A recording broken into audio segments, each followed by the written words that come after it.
Fear has stolen more dreams than failure ever could. Think about that for a moment. Failure may knock you down, but fear convinces you not to get up.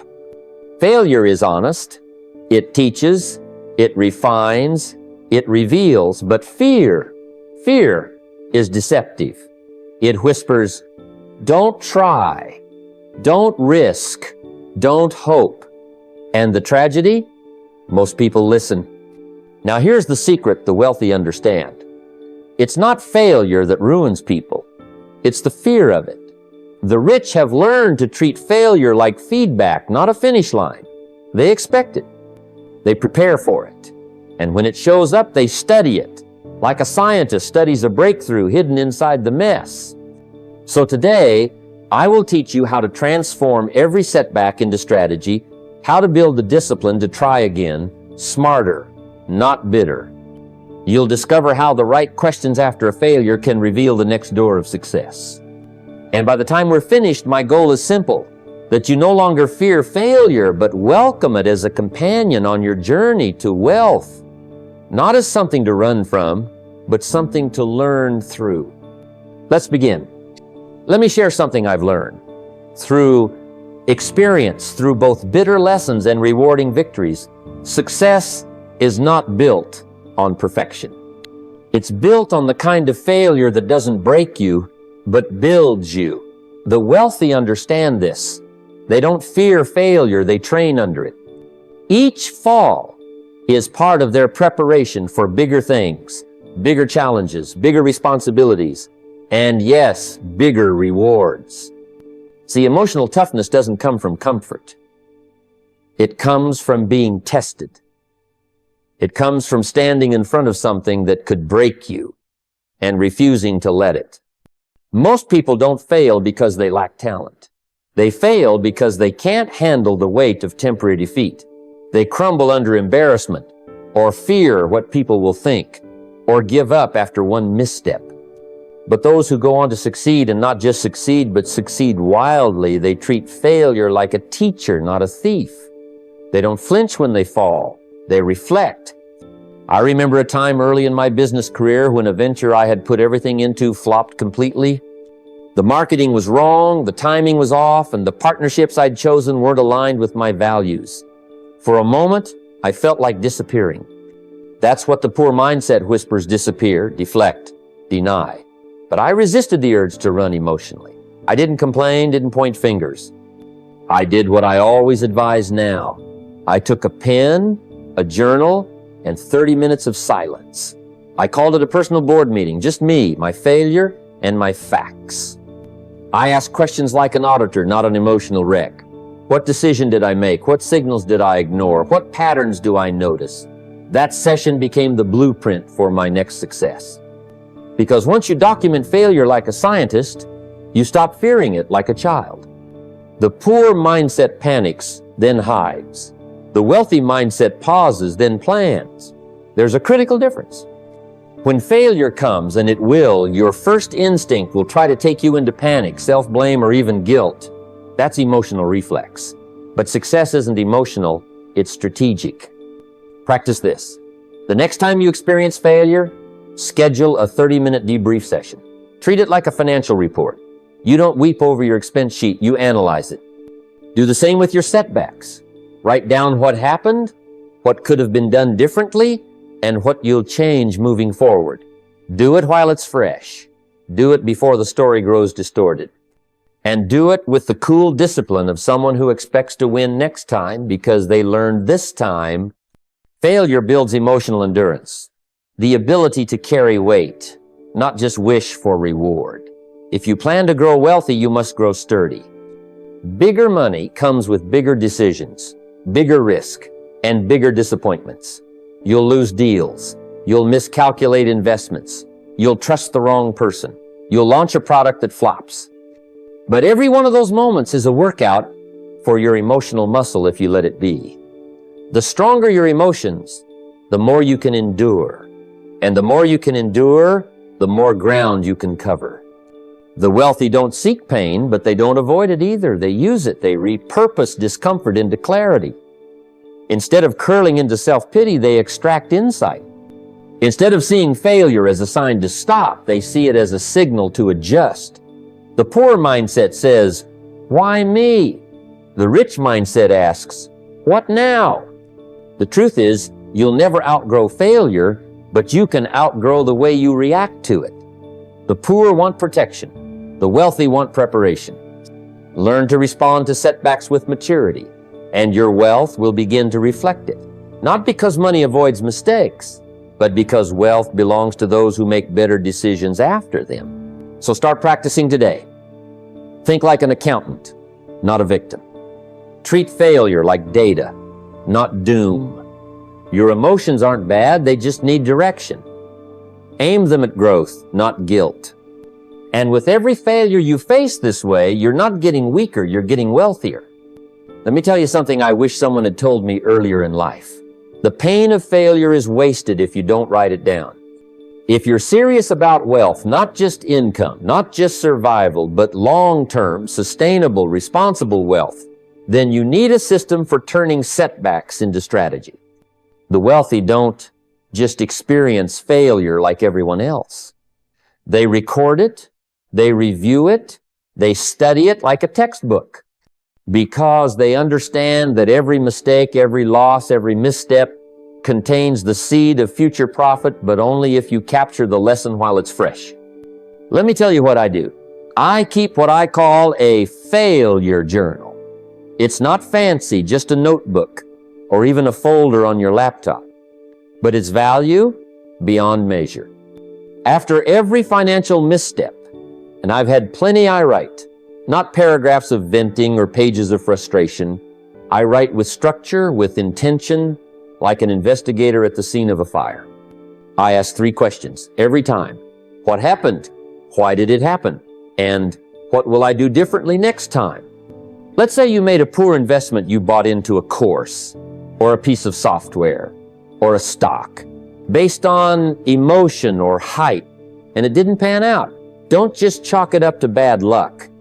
That's what keeps people broke, letting failure slip through their fingers without grabbing the wisdom in it. Sit down and ask, what exactly did I miss? Was it due diligence? Was it a rushed decision? Was I listening to the wrong person? Write it down. Make the invisible visible. I remember a time when I lost a few $1,000s on a business tool. The salesperson was convincing, and I didn't take the time to verify the numbers or ask the right questions. The product under-delivered, and the company offered no refund. Now, I could have stewed in that frustration, or just moved on and told myself, well, lesson learned. But instead, I pulled out my journal and did the work. What exactly happened? I got emotionally sold. Why did it happen? I skipped due diligence. What would I do differently? Add a 48-hour cooling period before any big decision time to research, review, and revisit. That one entry saved me thousands over the years, because once it's written down, it becomes part of your financial GPS.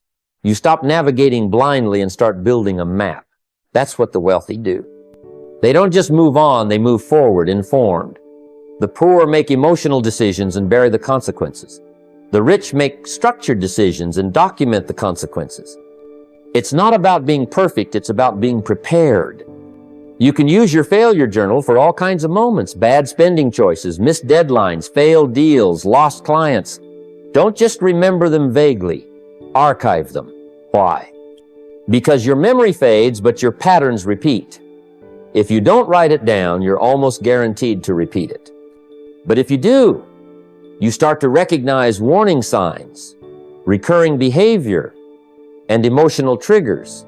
And you start to make decisions not from fear or guilt, but from clarity and data. Imagine 10 years from now, you've built a vault of financial wisdom, not from books alone, but from your own life. Every mistake cataloged, every lesson extracted, every entry another step toward mastery. That's how the wealthy turn pain into profit. That's how they stay ahead, not by avoiding failure, but by treating it like a cash flow mentor. So I challenge you, starting today, create your own failure journal.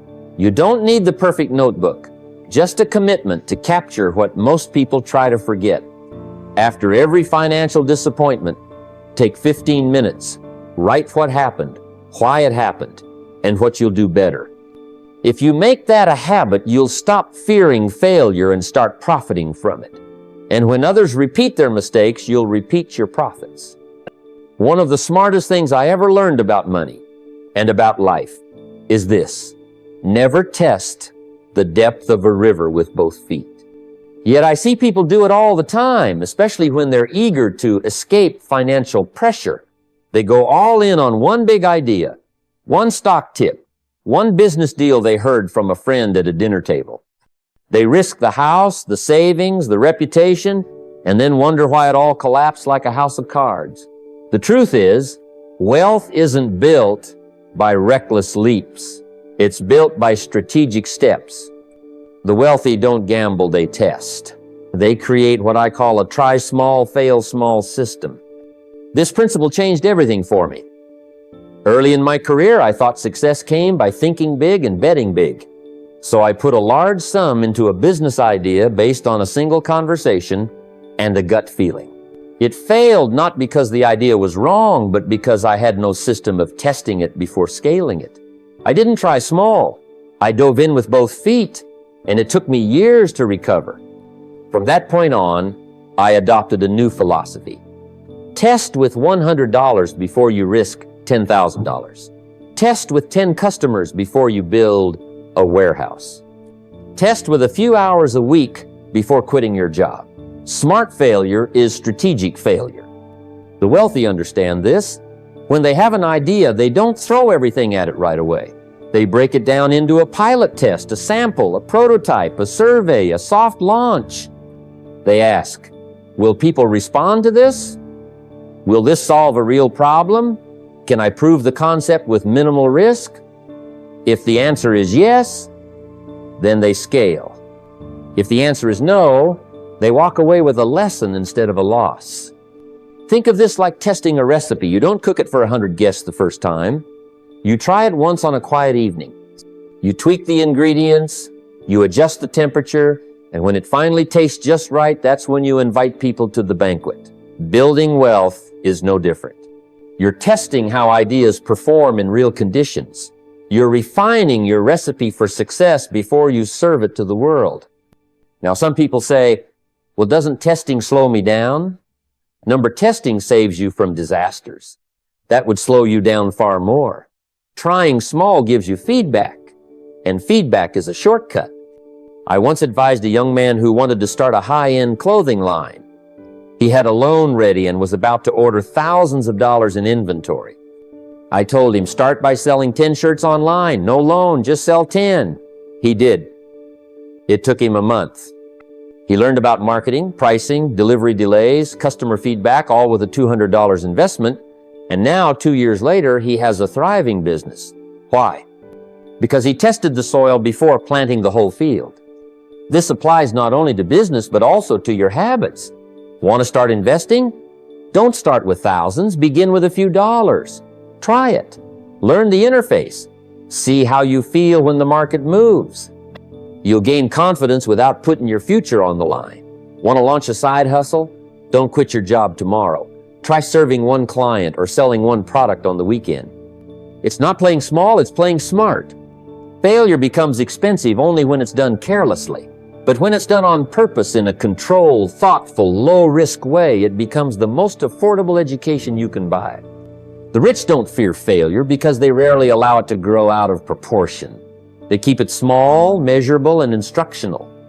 So my advice to you, create your own try small, fail small system. Whether it's business, investing, or even building a skill, start with the smallest possible version. Get real-world feedback. Use it. Tweak it. Then, and only then, scale it up. Because small tests build big confidence. And with enough confidence, failure becomes your stepping stone, not your stopping point. Let me give you a shortcut that most people overlook on the journey to wealth. Don't just study success. Study the scars. The lessons that last the longest aren't hidden in victories. They're buried in defeats. Everyone wants to learn how the wealthy made their millions, But far fewer stop to ask, where did they lose it? When did they stumble? What nearly took them out of the game, and how did they get back in? See, success leaves clues, yes, but so do failures. In fact, failure leaves bigger, louder, bolder lessons if you're paying attention. Now, I'm not talking about becoming a failure junkie. I'm talking about becoming a student of patterns. I make it a habit to read biographies. I don't just want to know what they built. I want to know what they broke. When did they overextend? When did pride blind their judgment? When did they ignore the numbers, trust the wrong person, or move too fast? Because if I can learn from their pain, I won't have to pay the same price myself. That's called borrowed wisdom, and it's a whole lot cheaper than tuition paid with your own time, energy, or money. Let me tell you something. I learned from studying the failures of successful people. I once read about a wealthy real estate investor who lost everything in a downturn. He had leveraged too much, took on properties without proper cash reserves, and ignored market signals. Now, he could have disappeared into the shadows, but instead, he shared all his mistakes, the emotions, the turning point. And in that story, I found a principle I still live by today: build margin before momentum. That one line saved me from making a decision years later that could have cost me dearly. You don't have to wait for your own storm to build an umbrella. Others have already walked into the rain and come back soaked. They've already built the shelter. Your job is to visit, observe, and learn. Watch interviews. When wealthy people speak, don't just cheer for their success. Lean in when they talk about their failures. Ask better questions. What would you never do again? What almost ruined everything? What mistake cost you the most? And how did you come back from it? Take notes. Turn their setbacks into your safeguards. You see, broke thinkers study winners and copy their results. Wealthy thinkers study losses and copy the recovery. And that's where the real treasure lies. If you only know how to win, you're unprepared for the game. But if you've studied how others have failed, then you've built a foundation on wisdom, not just excitement. And wealth built on wisdom is wealth that lasts. There was a man I once coached who wanted to scale his business. He had the ambition, the vision, the fire, but he hadn't done the homework. I told him, before you build, go study 3 people who built something similar and lost it. He did. And what he came back with changed his whole structure. He reworked his cash flow model, added legal safeguards, diversified his revenue streams. And guess what? When his industry hit a dip, he didn't crash, he adjusted. Because he had built his strategy on the shoulders of other people's pain. So if you're serious about winning, go back and study some losses, read biographies, watch interviews, sit in on conversations where wealthy people talk about what went wrong. That's not wasted time, that's front row education in the School of Wealth. And the tuition has already been paid by someone else. If you build your strategy on the shoulders of others' hard-earned lessons, you won't just rise. You'll rise wiser, stronger, and wealthier. That's one of the hardest pills to swallow in the world of money, losing it. Whether it's a bad investment, a failed business venture, or lending money to someone who never intended to pay it back, financial loss stings, it shakes your confidence, dents your pride, and if you're not careful, it can break your momentum. But let me offer you a new lens to view it through, one that changed my financial life and has kept me growing for decades. Instead of calling it a loss, call it tuition. That's right, tuition. Because what you just experienced wasn't failure. It was a paid class, a real-world seminar, a lesson with a receipt. I remember losing a sizable amount of money early in my business journey. It wasn't reckless, it was just naive. I trusted someone I hadn't vetted. Promises were made, hands were shaken, but the details weren't clear and no paperwork was done. When the deal collapsed, I was left holding an empty bag. I could have sulked. I could have blamed. I could have told myself I'd never trust again, but I didn't. I sat down, opened my notebook, and at the top of the page I wrote, tuition, $4,000. Underneath that, I titled the lesson, Due Diligence 101. I listed what I did wrong, what I failed to check, what signs I ignored, and what questions I never asked. Let me tell you, that was the most valuable $4,000 I ever spent. Because from that point on, I never entered another agreement without clarity. I never assumed, I confirmed. And that one painful moment became a permanent upgrade in my decision-making process. The wealthy think this way. When they lose money, they don't just walk away wounded, they walk away wiser. Here's a strategy I've shared with entrepreneurs, investors, and employees alike. Every time you lose money, write it down. Label it tuition bill. Then ask yourself, what subject did I just pay for? Maybe it was real estate fundamentals, or don't lend to friends 202. Maybe it was always read the fine print, or stop ignoring red flags. Turn the pain into perspective. Turn the mistake into a manual. Most people don't do this. They lose money and never look back, or worse, they look back only to feel shame, but shame doesn't teach. Reflection does. And when you reflect deliberately, you begin to build a personal textbook of experience. That's how you become dangerous, not in a reckless way, but in a prepared way. You start making decisions with the strength of your own history. Over time, something beautiful happens. You begin to fear less, not because losses stop, but because you know how to use them. You stop seeing risk as a threat and start seeing it as a teacher. And when you have that kind of mindset, opportunities open up because you're no longer paralyzed by the possibility of loss. You know how to process it, learn from it, and turn it into fuel. I've met people who've lost thousands and learned nothing. I've met others who lost a few hundred and came out 10 times stronger. The difference wasn't the amount, it was the mindset. The first group saw loss as defeat. The second saw it as tuition. That's the dividing line between people who grow richer and those who stay bitter. So, from this moment forward, make yourself a promise. If you ever lose money again, and at some point don't just grit your teeth and move on, pull out your financial journal. Write down the tuition bill, name the course, extract the lesson, and file it away in your mind as one more stepping stone on the path to wealth. Because in the end, there's no wasted money, only unclaimed education. Let me give you a principle that changed the way I looked at money forever. Give more than you charge. That might sound strange in a world driven by price tags and margins. But if you study the people who attract extraordinary wealth, you'll notice a pattern. They consistently over-deliver. They give more than what's expected, more than what's paid for, more than what's required. And the marketplace, with time, always rewards that kind of generosity. You see, money's not just a transaction, it's a reflection. A reflection of value, of trust, of impact. When someone hands you money, they're saying, what you gave me was worth more than what I gave you. That's the secret. The wealthy understand this equation. They build value first. They deliver service with excellence. They pour effort into quality, detail, experience, and because of that, compensation finds them. Now, this isn't about being taken advantage of. This isn't charity. It's strategy. When you consistently give more than you charge, you do two things. You separate yourself from the noise, and you anchor yourself in people's minds as someone worth doing business with again and again.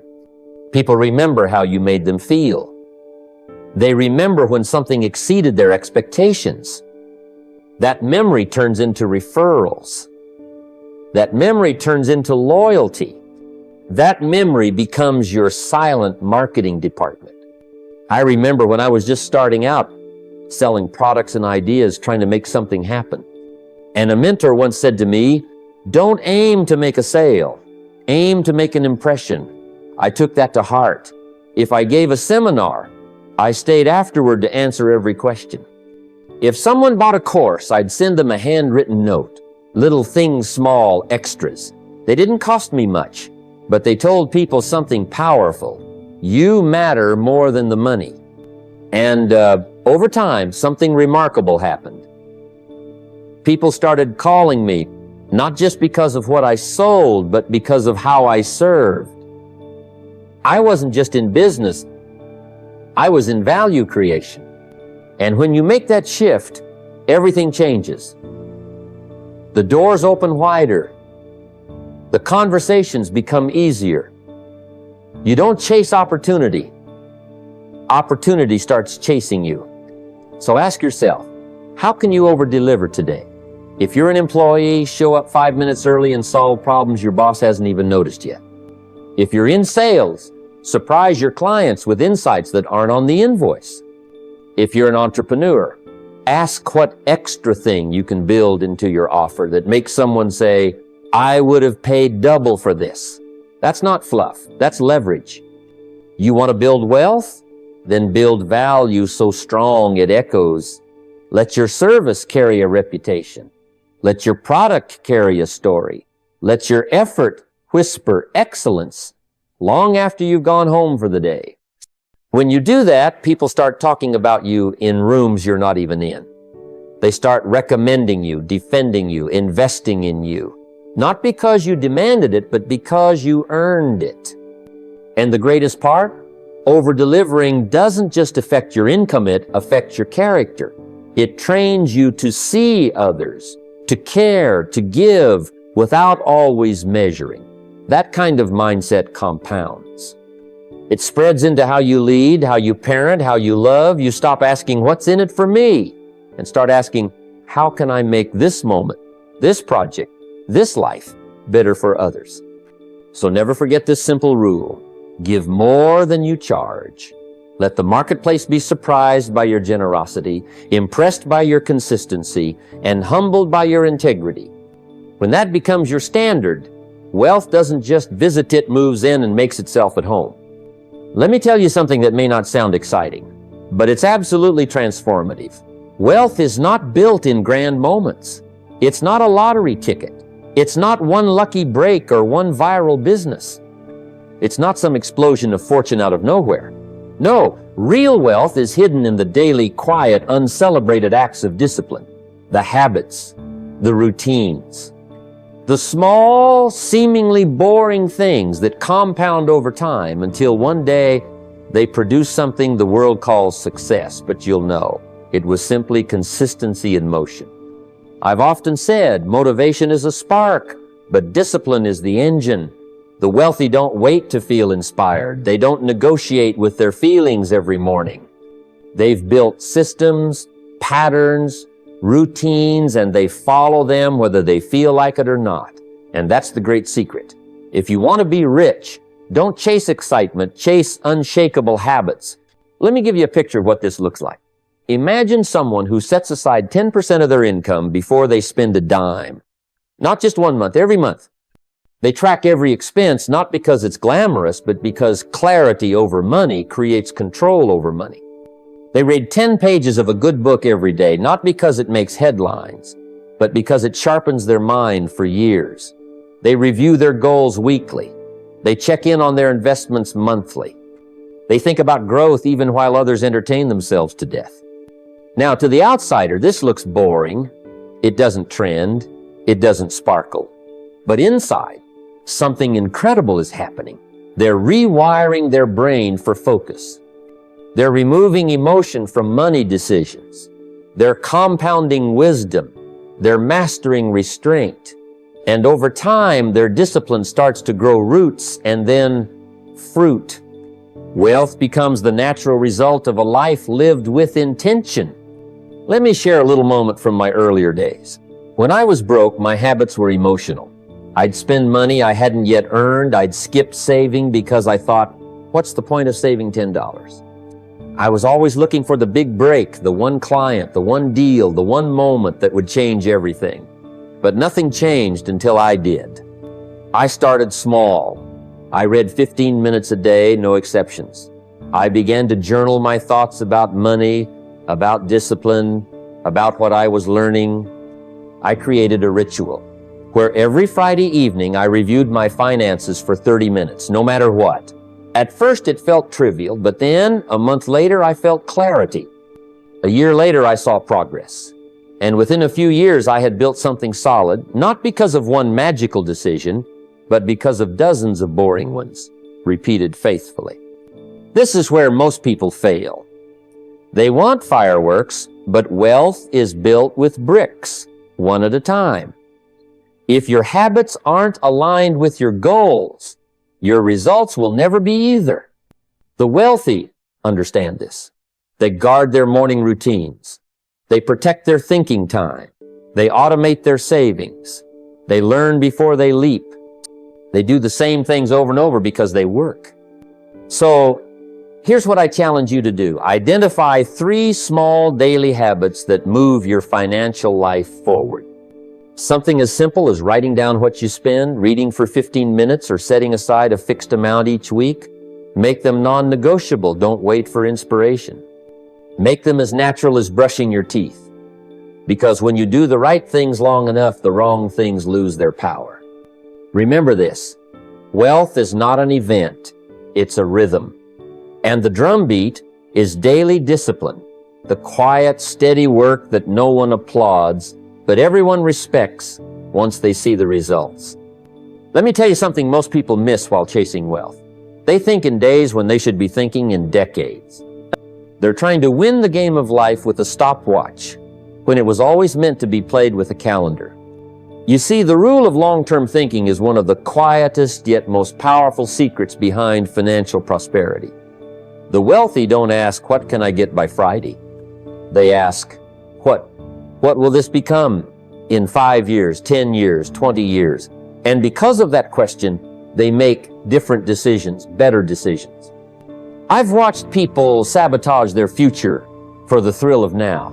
They spend what they haven't earned. They invest in what they don't understand. They give up on a business after 3 months thinking it should have already made them a millionaire. But wealth doesn't respond to impatience, it rewards vision. It takes a certain kind of maturity to delay pleasure, to say, I'll sow now and I'll reap later. But that's how empires are built, one patient decision at a time. Let me tell you from personal experience. In my early years, I was like anyone else wanting results fast. I'd try something for a few weeks, and if I didn't see fireworks, I'd quit. But then I started studying the people who were truly wealthy. And I noticed something. They moved slower, but they moved with more certainty. They planted seeds without obsessing over the timeline of the harvest. They invested in skills that took years to master.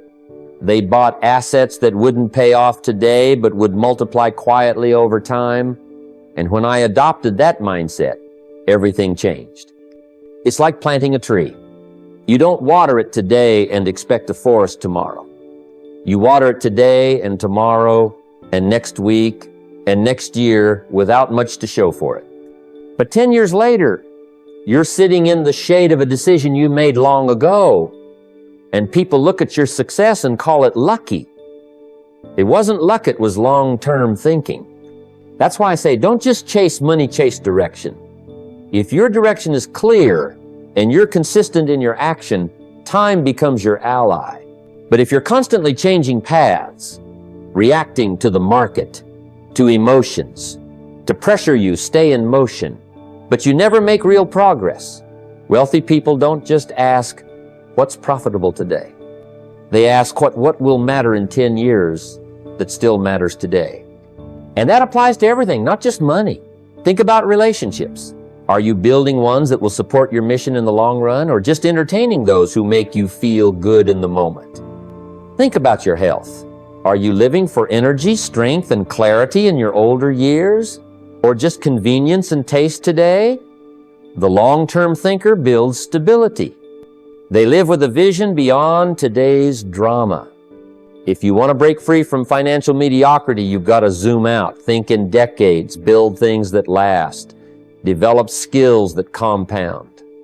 Make investments with the understanding that today's sacrifice is tomorrow's security. The wealthy don't panic during storms because they've been planning for seasons. They don't chase the next shiny thing because they're rooted in their vision. And that's the power you gain when you stop living for the weekend and start living for your legacy. So, ask yourself not, what can I get this week? But what can I build over the next 10 years that will matter to my family, my finances, my future? Because wealth doesn't happen quickly, it happens quietly.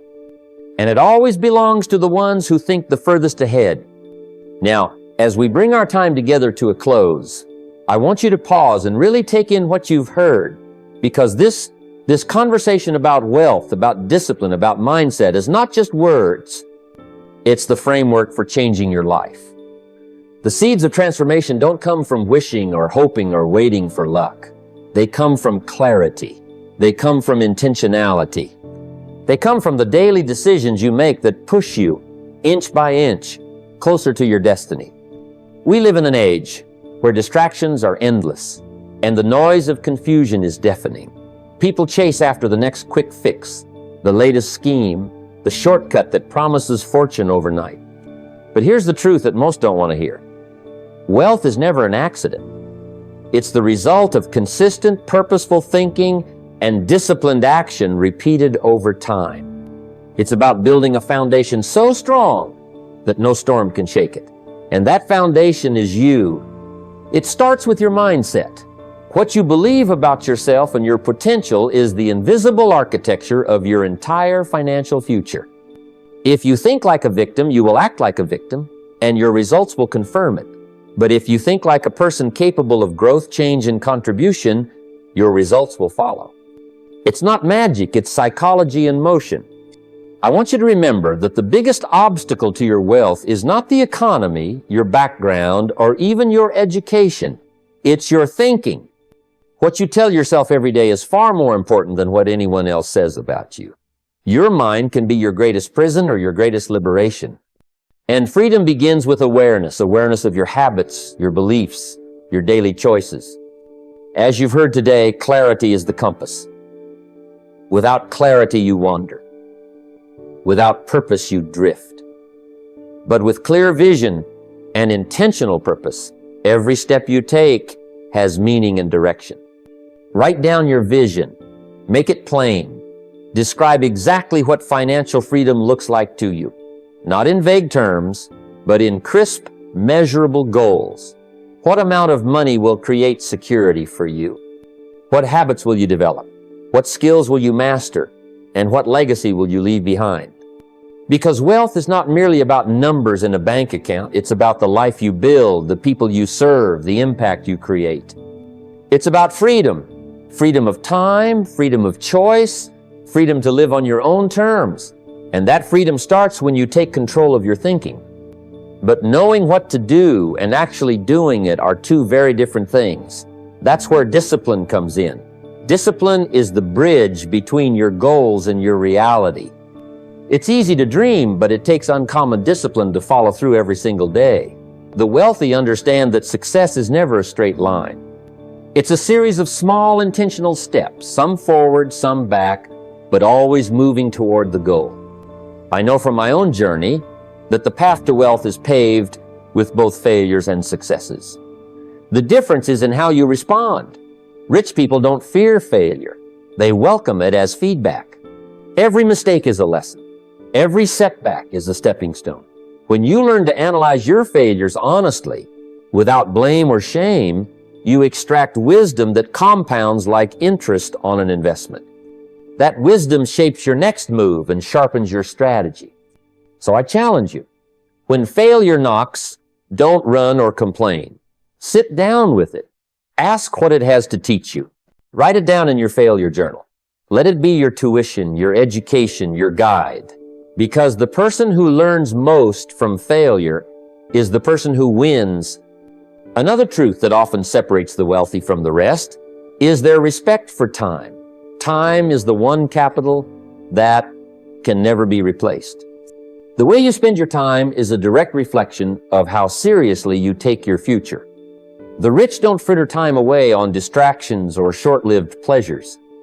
They invest their hours as carefully as they invest their dollars, learning, planning, building, and growing.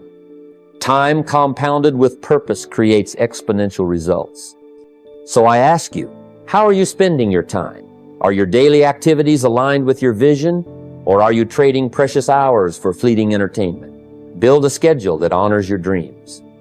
Guard your time like your most precious asset, because it is. And let's talk about the company you keep. Your circle of influence shapes your thinking and your outcomes more than you might realize. People who settle for mediocrity drag you down. Those who strive for excellence pull you up. Wealthy people surround themselves with mentors, peers, and friends who challenge their thinking, inspire growth, and hold them accountable.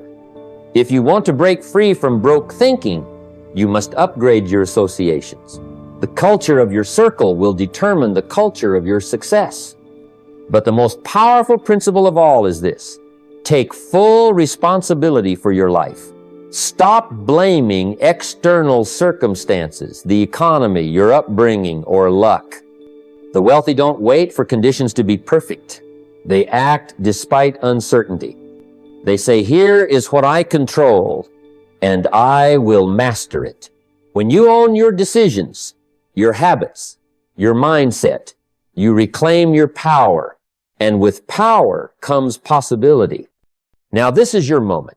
You can leave here today with your dreams scattered and vague, or you can walk away with a plan, a purpose, and a renewed commitment to yourself.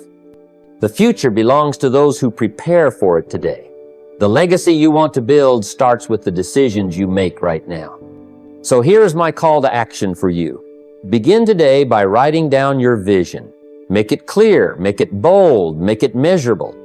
Then, identify one discipline you can start building immediately. It might be tracking your expenses, reading 10 pages of a financial book daily, or scheduling a weekly reflection on your progress.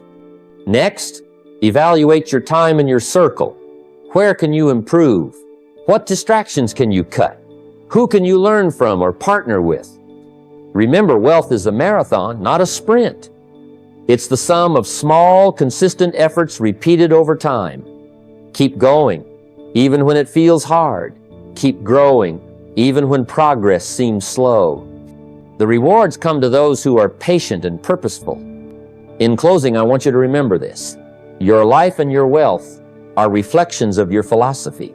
Change your thinking and you change your world. The power to build the life you want is in your hands. Take it, use it, own it. You don't have to wait for a better day, a perfect plan, or a lucky break. Start now. The wealth you desire is not out there waiting to be found. It is within you, waiting to be cultivated. And so I say to you, rise with purpose, act with discipline, and create a legacy worth living and worth leaving. Thank you.